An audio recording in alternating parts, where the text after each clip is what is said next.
Bonjour à tous. Un homme tue sa compagne pour son amante virtuelle. Explication dans cette vidéo. Cette année, on se marie, annonce Nicolas au milieu du repas. Et on fait un enfant, ajoute Alicia, rayonnante de bonheur. Les verres se lèvent à la santé des futurs époux. Le couple a bien choisi son moment. Nous sommes le soir du 31 décembre 2023. Encore quelques minutes et les 12 coups de minuit viendront sonner le nouvel an. Pour Alicia et Nicolas, 2024 se présente donc comme un grand cru. Mais à vrai dire, leur annonce n'est une surprise pour personne. Voilà 8 ans qu'ils s'aiment, 4 ans qu'ils vivent ensemble. Les choses devaient se terminer ainsi. Mais le fiancé a tort de se montrer aussi sûr de lui. Alicia Philippe et Nicolas Anquet sont tous deux originaires du Pas-de-Calais. La jeune femme de désormais 28 ans a grandi à Écuire, à une vingtaine de kilomètres du Touquet. Un père menuisier, deux grands frères aimants. Adolescente, elle n'est pas particulièrement féminine, avec ses lunettes à écailles et sa coupe au carré. On dirait plutôt un garçon manqué. Mais elle se moque bien de ce qu'on dit. Les années passant, elle décroche son diplôme d'infirmière et travaille dans un EHPAD. Avant de rejoindre un cabinet libéral sur la côte. Alicia sait ce qu'elle veut. Elle aime la nature, les plaisirs simples et rêve de fonder une famille. En 2016, elle rencontre l'homme idéal pour ne plus seulement en rêver. Nicolas, un an plus âgé qu'elle, est originaire de Rex-sur-Course. Deux grands frères, une petite sœur. Depuis l'enfance, on le surnomme Gros Nounours, en raison de son physique un peu pâteau et de la douceur de son caractère. Les yeux bleus, les cheveux châtains, il est devenu le cantonnier du village, en charge de l'entretien de la voirie. Des espaces verts et des décorations de Noël. Lui aussi rêve de fonder une famille. Sentimental, il n'oubliera jamais ce 11 novembre, anniversaire de leur rencontre. Très vite, le jeune cantonnier convertit sa conquête à une de ses passions, le rallye automobile. Ces derniers mois, il l'emmène souvent voir les compétitions du club local. Ensemble, ils donnent un coup de main comme bénévoles sur le bord du parcours. Nicolas rêve de pouvoir un jour monter à bord d'une de ces voitures. En 2022, les deux tourtereaux emménagent ensemble à Bessan, à 5 km de Resques-sur-Course. Leur maison, qu'un écriteau en fer forgé désigne comme « la vieille grange », n'a cependant rien de rustique. C'est un pavillon des années 1970, qui mérite d'être rafraîchi. Mais Nicolas n'a pas peur de s'y mettre. Il a de l'or dans les mains. Et puis il aime ce grand jardin clos avec son barbecue, où leurs deux épagnols et leur petit Yorkshire galopent. Au départ, les deux amoureux ne s'impliquent pas trop dans la vie de la commune. Mais avec les inondations de novembre 2023, et son métier de cantonnier, Nicolas se retrouve sur tous les fronts. Avec Alicia, en quelques semaines, il s'impose comme des voisins serviables. Tout est prêt pour que le couple passe à l'étape suivante. Le mariage. Les enfants. Mais le destin s'en mêle. Début janvier 2024, Nicolas fait alors la connaissance sur Facebook d'une certaine Béatrice Leroux, une commerçante domiciliée à Brest. La photo de profil de la jeune femme montre une blonde très séduisante d'une trentaine d'années. Au fil de leurs échanges, la belle se révèle douce, tendre, câline. Nicolas s'enflamme un peu. Puis beaucoup trop. Dès lors, plus rien ne compte dans sa vie que cette troublante inconnue. Dès qu'il a un moment, de jour comme de nuit, il se connecte en ligne pour la retrouver. Aux déclarations passionnées succèdent des projets, des promesses. Le jeune homme n'a qu'une envie, aller la retrouver à la Pointe Bretonne.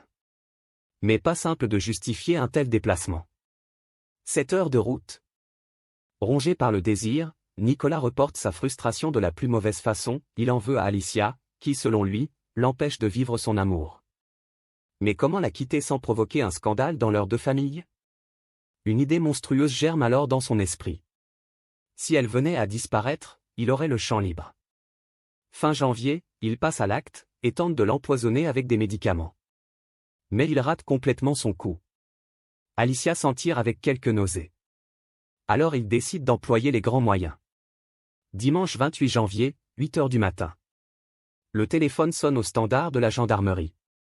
Au bout du fil, un homme en panique. « Venez vite, ma femme est grièvement blessée », supplie-t-il. L'individu donne son identité, Nicolas Anquet. Moins d'une demi-heure plus tard, gendarmes et pompiers envahissent la vieille grange, sous les aboiements des 3 chiens. Le visage blême, Nicolas les conduit dans la chambre à coucher. Le spectacle est atroce. Alicia gît au milieu d'un désordre sans nom, le corps en sang, méconnaissable. Elle a reçu une pluie de coups de couteau et même de coups de marteau au visage. Elle est morte. Tandis que les enquêteurs figent la scène d'épouvante, les voisins à leur fenêtre voient Nicolas hurler de désespoir devant chez lui. Interrogé, l'homme explique être sorti aux alentours de 7h30, pour aller chercher du pain à la boulangerie. En partant, j'ai demandé à Alicia si elle voulait que je ferme ma clé, précise-t-il. Elle m'a répondu, non, ce n'est pas la peine, je me lève tout de suite. Mais à mon retour, j'ai retrouvé la maison sans dessus-dessous, et je l'ai découverte en sang. Aussitôt, la rumeur se répand dans tout le village, la jeune infirmière a été victime d'un cambriolage meurtrier. Mais les gendarmes, eux, n'y croient pas. D'abord, le médecin du SMUR pense que la mort de la jeune femme remonte aux toutes petites heures de l'aube. Soit avant l'absence supposée de Nicolas. Ensuite, le désordre relevé dans la chambre ne ressemble pas à celui que laisse un voleur. On dirait surtout une mise en scène. Enfin, détail capital, les voisins n'ont pas entendu les chiens aboyer avant l'arrivée des secours. Or il est impensable qu'ils soient restés silencieux, si un étranger s'était introduit dans la maison. De fait, les militaires soupçonnent tout de suite Nicolas. En fouillant dans son portable, ils découvrent ses messages enflammés avec la mystérieuse Béatrice. La vérité éclate à chaque ligne, le cantonnier est fou amoureux.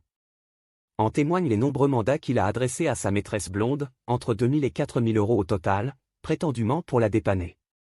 Mais en poussant leurs investigations, ils découvrent tout aussi vite l'ironie cruelle de l'histoire. Le lundi 11 mars, Nicolas est convoqué à la gendarmerie. Un interrogatoire de routine, lui a-t-on dit. Il s'y rend sans méfiance. À peine dans les locaux, il se retrouve placé en garde à vue. Le ton change. Les enquêteurs lui mettent sous le nez les preuves amassées contre lui. Pressé de questions, l'homme ne tarde pas à s'effondrer. Il avoue tout. Oui, c'est bien lui qui a tué Alicia et monté cette sordide mise en scène. Pour reprendre sa liberté. Pour pouvoir rejoindre Béatrice. C'est alors que les gendarmes lui lâchent ce que le crédule ignore encore. Le coup de grâce. Cette Béatrice n'a jamais existé. On l'a compris, il n'y avait pas de jolie blonde de l'autre côté du clavier, mais un brouteur. Un de ces escrocs le plus souvent originaire d'Afrique, qui joue avec les sentiments des gens pour leur extorquer de l'argent. La photo était bidon. Le blabla en amourait de la prétendue commerçante aussi. Tout cela n'était qu'un piège grossier pour lui faire mettre la main au portefeuille. Et Nicolas, bien trop naïf, est tombé dans le panneau. Il a tué sa femme pour rien. Pour un mirage. Mais son crime atroce, lui, est tristement réel. Nicolas voulait éviter un scandale, imaginons la belle famille quand elle a découvert la vérité.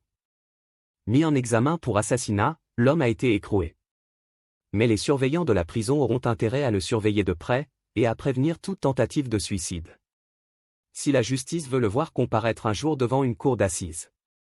Tuer sa femme et foutre sa vie en l'air par amour est une chose. Pour une arnaque foireuse, c'est encore bien plus difficile à assumer. Merci d'avoir regardé, n'hésitez pas à partager la vidéo avec vos amis et à vous abonner à notre chaîne pour ne manquer aucune de nos futures vidéos.